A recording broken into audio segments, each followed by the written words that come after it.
Late 1946, a highly classified government program called Venona was working to combat Soviet intelligence. The Venona program began breaking Soviet codes transmitted by cables between Moscow and the United States. The program uncovered a large spy ring led by Julius Rosenberg.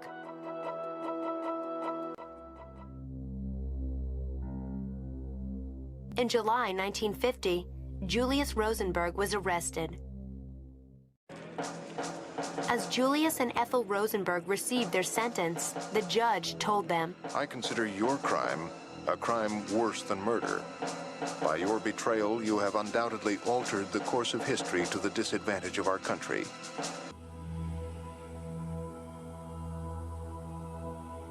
On Friday, June 19, 1953, all appeals to save the Rosenbergs were denied. The executions were scheduled to take place that night at Sing Sing Prison in New York. The Rosenbergs maintained their innocence until the end.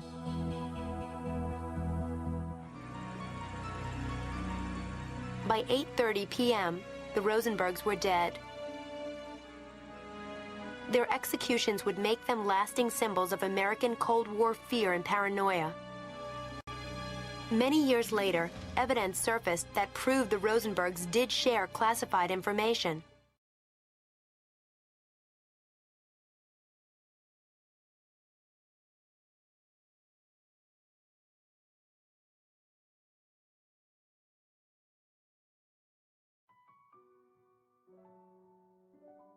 Anti-Japanese networks devised by the United States, China and the Soviet Union that put Japan into a quagmire.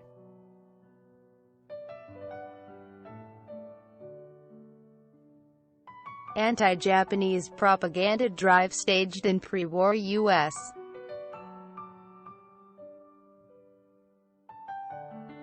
After the Second Sino-Japanese War broke out in 1937, the Roosevelt administration of the United States accelerated its oppressive diplomacy toward Japan, resulting in the attack on Pearl Harbor by the cornered Japanese. It is scarcely known in Japan how anti-Japanese and China-friendly American public opinion was made at that time, which pushed the U.S.'s oppressive diplomacy against Japan.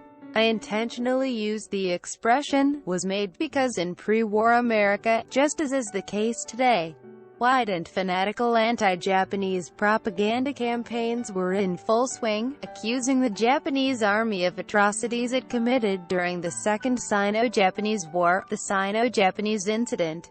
It was What War Means, edited by Harold J. Timperley, special correspondent to China for the British Manchester Guardian, that was highly valued as source material that verified the Nanking Massacre, cited as the most moving example of the Japanese Army's atrocities.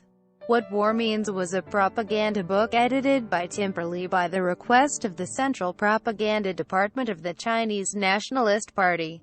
According to the top-secret report titled Outline of Operations, International Propaganda Office, Central Propaganda Department, this confidential report was recently unearthed by Higashi Nakano Shudo, professor at Asia University. Furthermore, Timperley himself acted as an advisor to the Central Propaganda Department. While Timperley was overtly a special correspondent to China for the British Manchester Guardian, covertly, he was a secret agent for the Chinese Nationalist Party. In July 1938, when What War Means was published in New York, an anti-Japanese organization was also founded at that time with the purpose of accusing the Japanese of military aggression and urging the United States government to cut trade with Japan. The organization was named the American Committee for Non-Participation in Japanese Aggression, hereafter called the American Committee.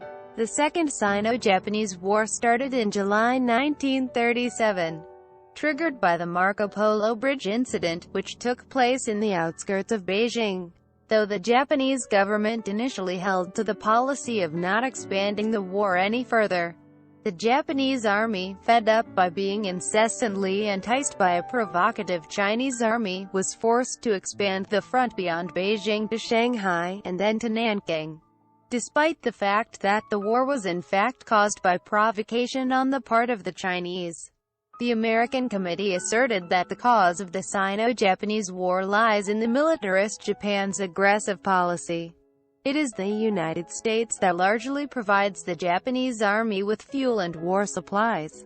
To prevent the atrocious Japanese army from further invading China, the U.S. government should act on the trade ban against Japan. In a booklet, 60,000 copies, titled America's Share in Japan's War Guilt and published simultaneously with the establishment of the committee. Subsequently, on August 1, the committee distributed 22,000 copies of a pamphlet titled War Guilt to all of the members of Congress, both the Senate and the House of Representatives. Colleges and universities, Christian bodies, women's organizations, business associations, international relations societies, and labor unions across the country. The American Committee conducted a far-reaching public relations drive, boasting among its founders writer Helen Keller, who was popularly known as the "miracle worker" with her triple handicaps. With such a prominent public figure, the committee successfully attracted much attention from the mass media. The Chinese Nationalist Party's Central Propaganda Department was behind the American Committee. One cannot help but wonder how the committee obtained the money necessary to cover expenses for printing and mailing 60,000 copies of the 80-page booklet as well as 20,000 copies of the pamphlet. Unlike the present day, with ubiquitous personal computers, it would have taken a huge amount of desk work just to write mailing addresses. It would have been impossible without strong organizational support. Then how did the American Committee come to be established, and what kind of groups supported it? Relating to the process of how the American Committee was established, readers are advised to read a book entitled Meiburo Shino Shinchitsujo to Agia Tahayo, Illusion of New Order for Asia Pacific, written by Mazawa, publisher, Sarusha. According to the book, the idea of this committee was initially conceived by Harry Price, a former professor at Yanjing, Beijing University, and his younger brother Frank Price, a famed missionary stationed in China. Upon learning that 80% of the Japanese army's fuel was being imported from the United States, the ex-professor consulted with his missionary brother, who was in New York for a short vacation. And then they tried to persuade their China expert friends and acquaintances living in New York into creating influential public opinion in the United States with the aim of supporting the Chinese to fight against Japan and sanctions against the Japanese militarism. To sum up, the committee was reportedly contrived out of personal initiative. However, Frank Price, then briefly in New York, was also a secret agent with the position of Chief of Staff at the English-language editorial committee of the Chinese Nationalist Party's Central Propaganda Department.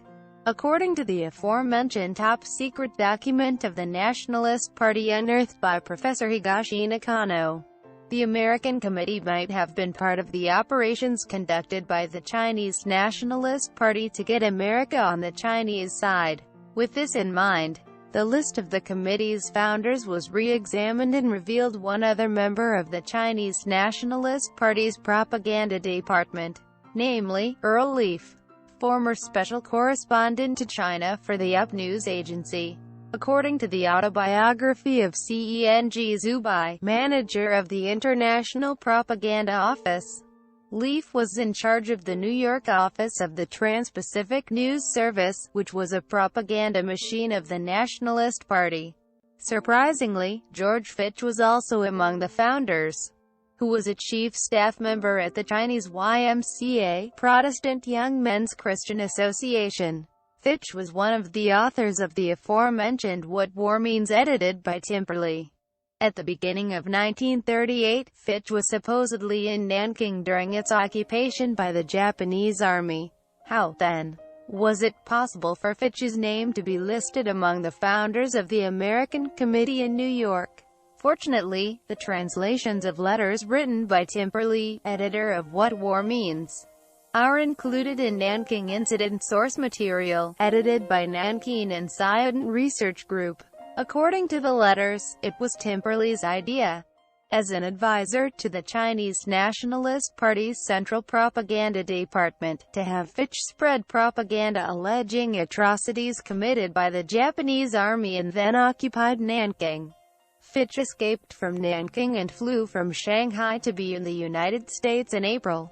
Fitch was instructed by Timperley to visit America, and it was most likely that Fitch met Price, another secret agent for China, in New York and joined in the consultation over the establishment of the American Committee, benefactor of Christianity. Chiang Kai-shek, among the founders of the American Committee, another YMCA staff member listed besides Fitch was Margaret Falsis of the YMCA and North American Federation. Why was the YMCA so involved? With its vast organizational power in European and American Christian societies, further examination has revealed that, behind the scenes, the YMCA and Chiang Kai-shek's Chinese nationalist government were closely linked together. The story goes back to the Treaty of Tianjin of 1858, guaranteed missions in China by the treaty. European and American Christian missions sent one missionary after another to China. In particular, the YMCA and North American Federation, established in 1864, placed much emphasis on missions in China. How the YMCA clearly differed from other mission groups was that wherever they went for missions, they built assembly halls instead of churches and stationed full-time workers, called work secretaries, to manage and run those halls, where a wide range of educational and medical service activities were conducted, such as teaching English to the local youths. The first YMCA assembly hall in China was built in Tianjin in 1897. By 1924, there were 313 Chinese work secretaries employed. Besides the Chinese staff, nearly 90 Americans were sent to China from the North American YMCA, and Fitch was one of them. In close cooperation with the overwhelmingly influential YMCA in China, various Protestant groups founded colleges and universities in rapid succession. As of 1916, there were 24 universities in China, of which 14 were Christian private universities founded and run by Christian missions. However, in 1923, the Chinese Nationalist Party shifted to a united front coalition with the Chinese Communist Party, and the latter began to organize students and workers, loudly advocating xenophobic nationalism. As a result, the Christian universities were hit hard, where students held demonstrations and strikes almost daily, demanding abolition of the required religious education curriculum and restraint of YMCA activities. The tumult led to a drop of 30% in the number of students entering the Christian universities in 1927, and some universities even faced the grave possibility of closing down. It was Chiang Kai-shek who saved the Christian universities from the peril of radical student movements. As strongholds for missions, those universities were established with huge amounts of money and human resources. The All-China Student Unions, which led the student movements, was secretly maneuvered by the Chinese Communist Party, with such masterminds as Zhou Enlai, called the Hawk of the Stalin Group, fearing at the time that the Nationalist Party might be taken over by the Communists. Chiang Kai-shek resolutely suppressed the Communists in Shanghai in April 1927, coup d'état of April 12, and broke the Nationalist-Communist alliance in July. That abruptly ended the stormy student movements once and for all. Simultaneously, Chiang Kai-shek began the Northern Expedition to subdue warlords that were rampant throughout the country in July 1926. In June 1928, he occupied Beijing and had almost unified all of China. Moreover, Chiang Kai-shek remarried Song Meiling, a Christian, in December 1927, and after becoming head of the nationalist government in Nanking, he was baptized as a Christian in October 1930. Thus, American Christian societies like the YMCA highly appreciated Christian Chiang Kai-shek, engaged in the difficult task of unifying warlord rampant China, cited him as China's George Washington and Christian benefactor, and ardently supported him. The Chiang Kai-shek YMCA network consequently to American Christians such as YMCA members. The Second Sino-Japanese War naturally meant the struggle in China of Chiang Kai-shek, the heroic supporter of Christianization, against the heathen Japanese. Fully aware of this psychology, Chiang Kai-shek immediately sent Wang Zhengting as an ambassador to the United States. Wang was a former Chinese YMCA head of secretaries and later foreign minister. One can easily imagine that Ambassador Wang made full use of his YMCA connection in maneuvering the United States towards supporting China. The effects of sending Wang to the U.S. were seen in three spheres. First, the aforementioned American Committee was established with the support of the YMCA and North American Federation. Most likely, detailed consultations over the establishment of the committee were repeatedly held among Ambassador Wang, Fitch, and secret agents Price and Leaf from the Chinese Nationalist Party's Central Propaganda Department. Second, under the leadership of J.R. Mott, president of the YMCA World Federation. 3 international mission institutes, having close relationships with China, established a national campaign organization called the Church Committee for China Relief (CCCR) in July 1938. At the same time of the establishment of the American Committee, the CCCR launched relief activities for China. Former President of the U.S. Chamber of Commerce H. Sylvie became chairman of the CCCR, with Mott as deputy chairman, and the CCCR came to have tremendous political influence over 125,000 Protestant churches and nearly as many related mission institutes. As a probable consequence, S. Hornbeck, who was an old acquaintance of Ambassador Wang Zhengting and an advisor to the U.S. Secretary of State, asserted to change the isolationist air prevailing in American society and to boost public interest in Asian issues, we should carry out a propaganda campaign, and secretly supported the establishment of the American Committee. Hornbeck also tried to convince his boss, Secretary of State Hull, telling him, if China and others should fail to stop Japanese aggression, the United States and Japan will eventually clash in the arena of international politics and sooner or later will have to decisively confront each other. This might explain the following turn of event. President Roosevelt, who had previously held a firm neutral position toward the Sino-Japanese War, now, with the intention of checking Japan, decided to grant a $25 million lease to the Chinese nationalist government in December and steered toward supporting China.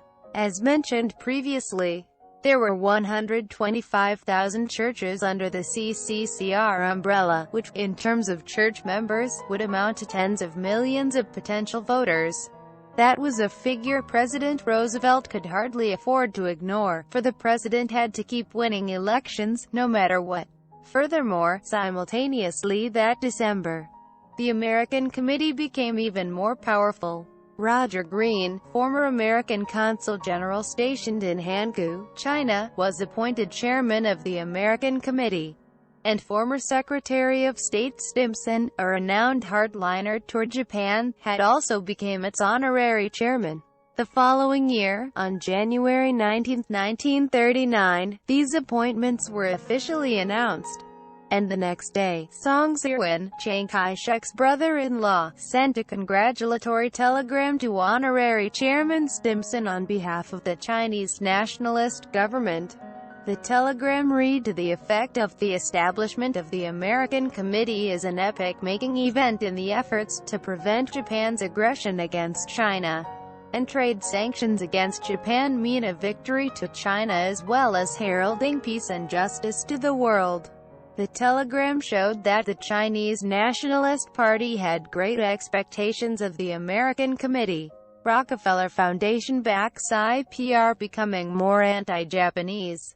The third influence by the YMCA is seen in the decision made by the IPR, Institute of Pacific Relations, a world-leading think tank on Asia-Pacific issues, to publish the think tank's inquiry series, criticizing Japanese aggression in reference to the Sino-Japanese War. In February 1938, barely 2 months after the surrender of Nanking, IPR Secretary General Edward Carter, former secretary at the YMCA India, made the suggestion to local IPR branches that a full inquiry into the Far East conflict be made.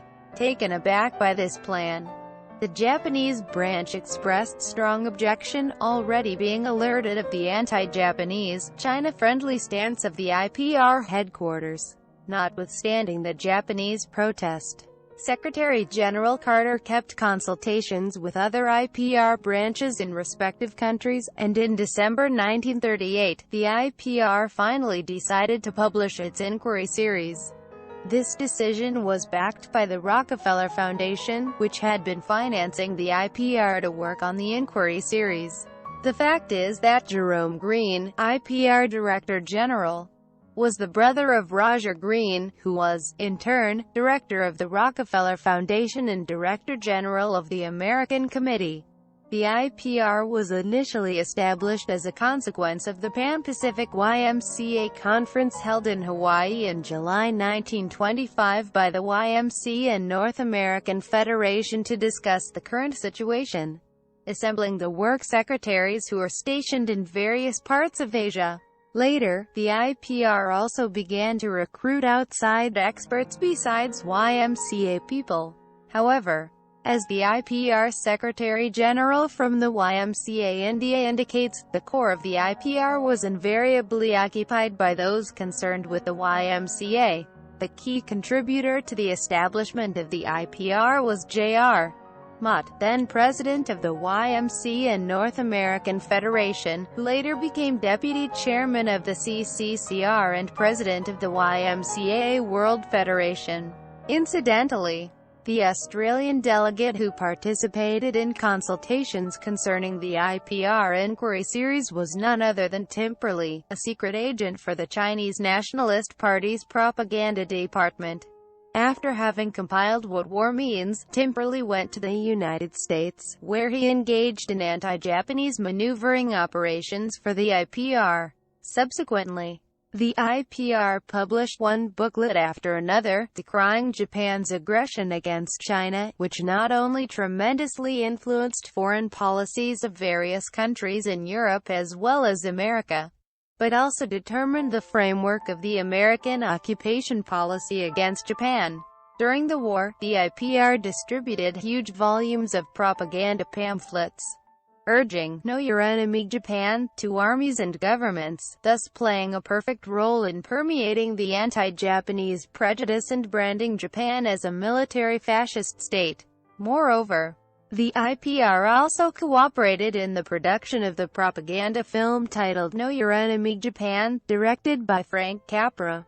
The film spitefully depicts such matters as the Tanaka Memorandum, which testified to Japan's ambition to conquer the world, the Nanking Massacre, and brainwashing by means of nationalist Shinto.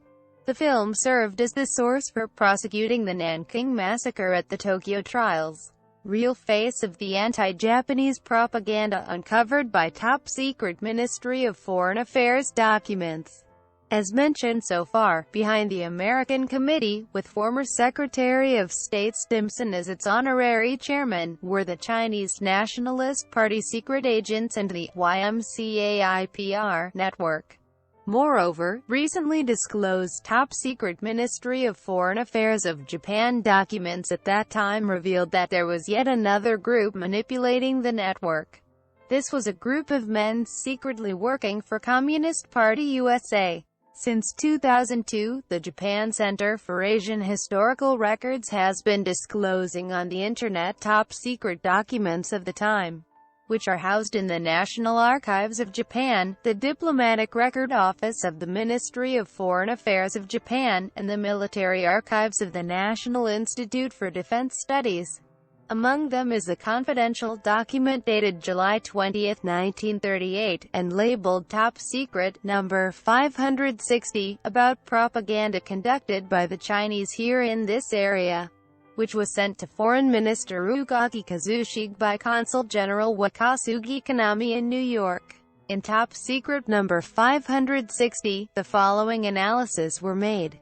1. Regarding anti-Japanese propaganda in the United States, there are roughly 3 types of promoters: the Chinese Nationalist Party, Christian, humanitarian groups, and the American Communist Party.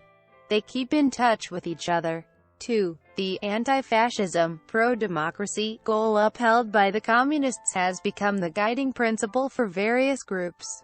3. The most radical attackers of Japan in the United States are the American Communist Party and its front organizations. They aim to worsen the relationship between Japan and the United States, and directly support and encourage the Chinese to maintain their resistance for as long as possible, and, thus, indirectly weaken Japan's pressure against the Soviet Union. 4. Furthermore, under cover of these front organizations, the Communists, while disguising their true identity, can easily mingle among various sections of American society and have succeeded in building up great influence. Following these analyses, the document explains the front organizations of the American Communist Party. 5. The American League for Peace and Democracy acts in accordance with the guiding policy of the U.S. Communist Party. The League is a huge organization with branches in 109 cities in 24 states across the U.S., covering 2,000 groups and 3 million members. Under this league, the Conference for China Relief was established and, with guidance by Philip Jaffe, they conduct the most energetic activities, organizing anti-Japanese boycotts and strikes to protest Japanese aggression against China, and lobbying congressmen for a ban on Japanese trade. 6. The Institute of Pacific Relations (IPR) is recognized to have a close relationship with the Communist Party, particularly F.V. Field, central figure of the IPR U.S. branch, is editorial manager of Amerasia magazine, whose editor-in-chief is Jaffe, mastermind of the American League for Peace and Democracy. The editorial department of the magazine and the IPR are located in the same building. In addition, the Japanese delegate attending the IPR International General Assembly for 1936 was Ozaki Hatsumi of the Sorge Group. 7. The American Friends of the Chinese People was established in 1933 as an anti-Japanese propaganda organ under the auspices of the American Communist Party, but at present it serves as a training center for activists participating in anti-Japanese actions. Maxwell Stoyart, editor of The Nation, is the president. Subsequently, another top-secret MOFA document, dated August 18, Top Secret No. 677 reports, in reference to the establishment of the American Committee, as follows. 1. The American Committee was established as a front organization of the American Communist Party and the American League for Peace and Democracy. Superficially, it pretends not to have anything to do with the Communist Party, to win those who have anti-communist ideas over to their side. 2. The committee is nominal. The truth is that the real identity of the American Committee is the American League for Peace and Democracy. How should one evaluate these analyses? First, Jaffe, leader of the American League for Peace and Democracy, and Stewart, president of American Friends of the Chinese People, both of whom were referred to as communists, were in fact among the founders of the American Committee. Moreover, China Today, organ of American Friends of the Chinese People, which was identified as a front organization of the U.S. Communist Party by Top Secret Document Number 560, had T.A. Bisson, research associate at the Foreign Policy Association, as a member of its editorial committee. Bisson was also listed among the founders of the American Committee. It was the Comintern that was pulling strings after all, if the analyses made by the Ministry of Foreign Affairs of Japan are right. Then it turns out that the American Committee was an affiliate of the American League for Peace and Democracy and, furthermore, it was controlled from behind the scenes by communist secret agents like Jaffe. One of the MOFA's analyses relating to the assertion that the American League for Peace and Democracy was a front organization of the Communist Party USA has been verified by top-secret documents of the former Soviet Union. Since 1992, the Russian Yeltsin administration has disclosed the top-secret documents of the former Soviet Union at the Center for Preservation and Study of Russian Contemporary Historical Records. The Secret World of American Communism, a book written by Harvey Clear based on the study of those confidential, old Soviet documents, asserts that the American League Against War and Fascism, the original organization of the American League for Peace and Democracy, was a group that was dominated by communists. For that matter, it is doubtful whether people like ex-Secretary of State Stimson, who had accepted the honorary chair of the American Committee, advisor to the Secretary of State Hornbeck, who indirectly supported the committee, and Professor Price and Fitch from the Ymca, both of whom had been working for the Chinese Nationalist Party, were at all aware of the fact that the Communist Party USA was behind them. Perhaps all they knew about Stuart Bisson and Jaffe, who were also listed among the founders, was that these three were merely another group of intellectuals angry at fascism and Japanese aggression against China. At any rate, Amerasia, whose editor-in-chief was Jaffe, was generally perceived as a magazine specializing in Asian affairs when it was first published. So, Hornbeck, then chief of the Bureau of Far Eastern Affairs of the U.S. Department of State, a very influential position, even contributed to the magazine's first issue, March 1936, in a personal capacity. Incidentally, in June 1945, the editorial department of Amerasia, including Jaffe, was exposed as having illegally obtaining top-secret U.S. government documents. The Communist Party's deception was perfectly elaborate to the extent that it should be admired. However, it was revealed that, unlike Japan, the American public under the Roosevelt administration was alarmingly indifferent to the potential threats of the Soviet Union and the Communist Party. It was not until late 1939 that the American government, or specifically the FBI, tightened their surveillance and monitoring of the American Communist Party. Still, it was only in 1946, after World War II ended, that the American government finally obtained evidence that the Communist Party USA had been in charge of maneuvering intelligence for the Comintern. This was done by successfully wiretapping and decoding encrypted messages of Soviet intelligence. The decrypted intelligence was published in the Venona Secret in 1995. According to the book, Jaffe, a leading figure in anti-Japanese propaganda activities, Bisson and Field of the IPR U.S. branch were secret agents working for the Comintern. Jaffe, in particular, who was practically steering the American Committee as the leader of the American League for Peace and Democracy, was a friend of Earl Browder, Secretary General of the American Communist Party. Thus, the analyses made at that time by the Ministry of Foreign Affairs have proved to be mostly correct. The anti-Japanese United Pacific Front was perfected. Evidence does exist that the Comintern instructed the American Communist Party on how to effectively carry out anti-Japanese propaganda operations. On December 25, 1937, immediately after Nanking fell, the Chinese Communist Party held a Central Committee meeting and announced the Declaration of the Chinese Communist Party on the current situation, urging the worldwide staging of anti-Japanese propaganda campaigns. Subsequently, in May 1938, the Comintern sent out the following orders to various international branches, communist parties in respective countries and labor unions, etc.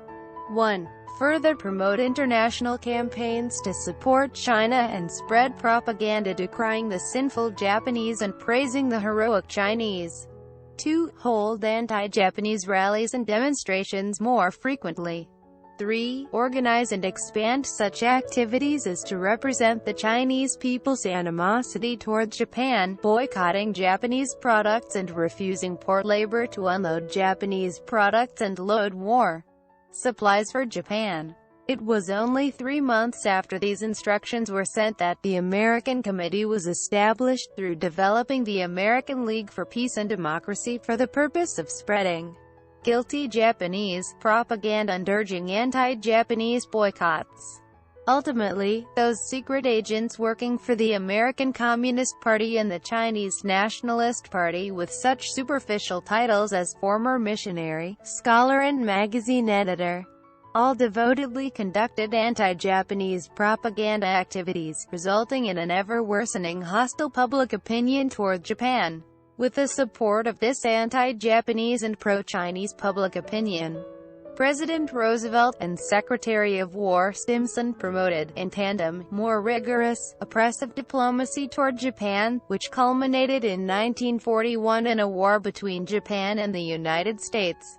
On December 9, 2 days after Japan attacked Pearl Harbor, the Chinese Communist Party, deciding that the anti-Japanese United Pacific Front was completed by the outbreak of war between Japan and the United States, announced China's support for the United States and Great Britain entering war against Japan. Lenin formed the Communist International Comintern in 1919, with the purpose of converting the world to communism, and made a speech in 1920 to the following effect: in today's capitalist world, the primary conflict we should exploit is the relationship between Japan and the United States. And our practical policy issue as communists is to exploit this mutual animosity brewing between the two countries and have them bitterly confront each other.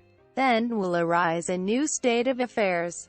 As early as 25 years prior to the actual attack on Pearl Harbor, the Soviet Union and the Comintern had been secretly plotting in various countries of the world with a grand plan to build up an anti-Japanese United Pacific Front, whereby they intended to use America as a tool to strike at Japan. They finally achieved that goal. Presently in Japan, concerning the Yasukuni Shrine problem, many people are asking again who was really responsible for the war. These arguments should be impartially based on the testimonies revealed in various top-secret documents that have been disclosed one after another by the former Soviet Union, the United States, the Chinese Nationalist Party and Japan. We should strictly refrain from becoming so intellectually lazy as to fall back on conventional views. At the present, as well as in the past, Japan's course is to be decided in the context of relations with other countries of the world. Therefore, such a narrow-minded perception as to lay all of the blame of the war on the Japanese leaders at that time will never enable us to see the true history. In order to survive in this international community, still rife with secret maneuvering and political propaganda, we must re-examine what really happened behind the scenes during the war, to the best of our intellectual capacity, taking into consideration all of those source materials newly discovered in various parts of the world.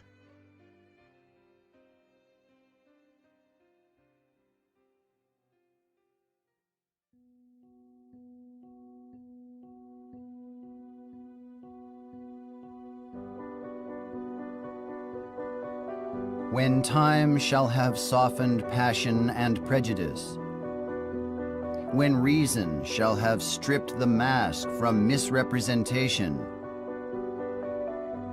then justice, holding evenly her scales, will require much of past censure and praise to change places. Rabindranath Paul.